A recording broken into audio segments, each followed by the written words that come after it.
Hello guys, it's me, Ira, and welcome back to my channel. And for today's video guys, I want to share some mental health tips on how to cope with the death of a loved ones.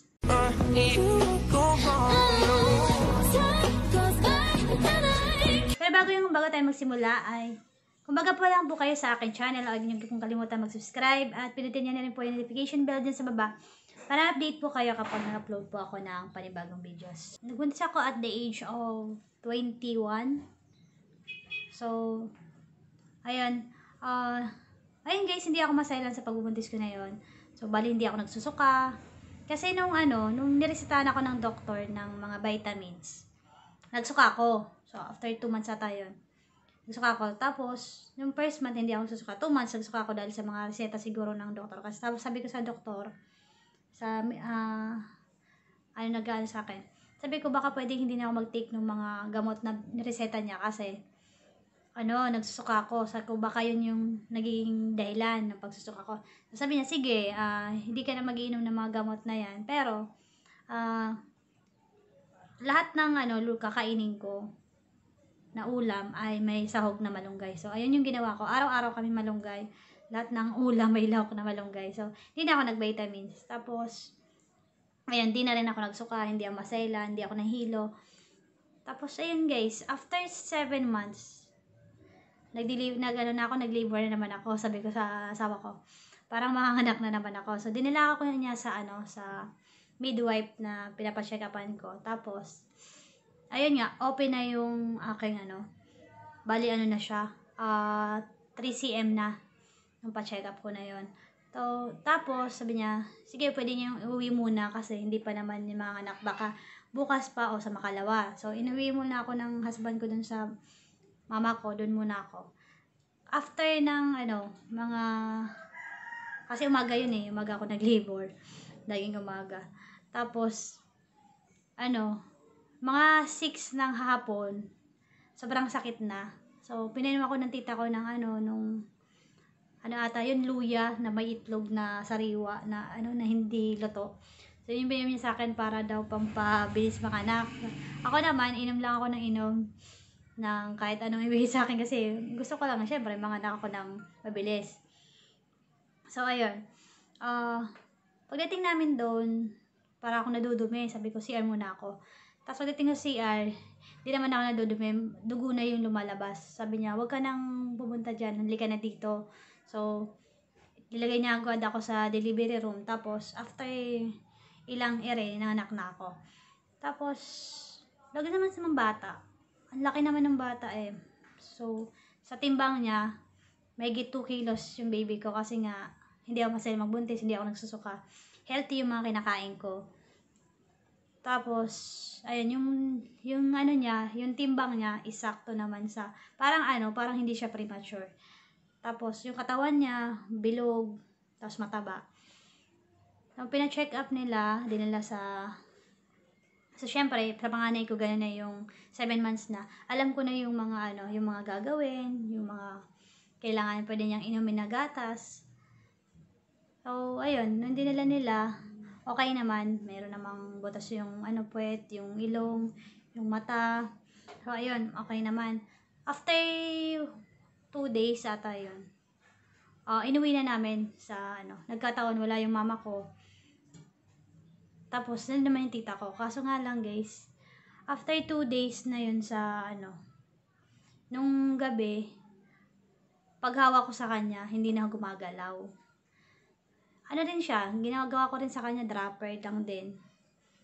Tapos, nga lang, paghawa ko sa kanya, hindi na siya gumagalaw, hindi na humihinga. So, ayan, nagulat kami. Bakit ganun? Tapos, tinugod pa sa hospital ng mga kapitbahay namin. Kaso nga lang, wala na. Hindi na rin na-revive. So, yun guys, gusto ko lang share kung paano ko na pagdaanan, paano ko nakayanan na malampasan yung kalungkutan, yung yung part na yun ng life namin mag-asawa. So, ayun guys, after na kasi yun nagkataon na lang yung mama ko, yung mga kapatid ko, nandito naman. Ang ginawa nila, hindi na, kasi gabi yun, hindi na siya binurol ng matagal. So, kinaumagahan, nilibing na din agad. So, ayun. May kinausap siya doon na at nilibing na din. Tapos, ang ginawa namin, since nangungupahan kami nung time na yun sa, sa Muntinlupa, ginawa namin ng husband ko, di na kami umuwi dun sa inupahan namin na yun. Yung mga lahat ng gamit ko, lahat ng gamit niya, nandun sa bahay na yun. After nun may libing, di na kami umuwi dun sa inupahan namin ng bahay. Doon na kami muna tumira ulit sa mama ko. So, after nun, habang doon kami tumira. So, doon sa pa namin bahay, meron nga kaming advance na 2 months. So, kinonsume lang namin yun, pero hindi kami pumunta doon.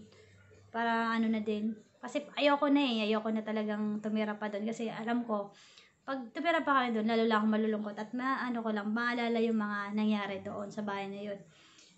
Tapos, ang ginawa ko, after namin na yun, yung ginawa namin para makakope up. Sa tulong na din ng husband ko, madali akong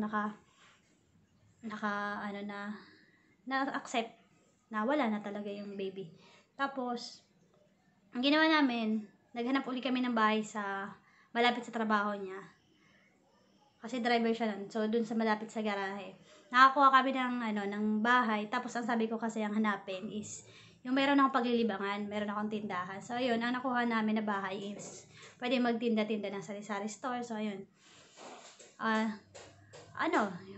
Kahit ako lang doon sa bahay na iiwan sa umaga, saka yung baby kong panganay, nasa age na ngayon, ng time na yun, magdadalawang taon na siya. So, kahit kami lang yung titira doon, is hindi ako nabobore o na iinip o nalulungkot man lang. Kasi meron akong pinagkakabala na tindahan. So, yan, ang laki ng bagay guys na meron kang pinagkakabala ng ibang bagay.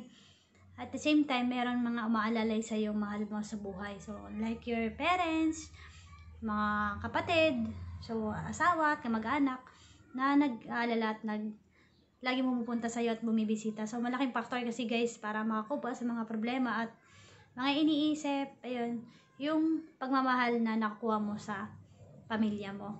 So, suporta. So, ayun. Lagi nila akong pinupuntahan sa sa bahay ko na yon.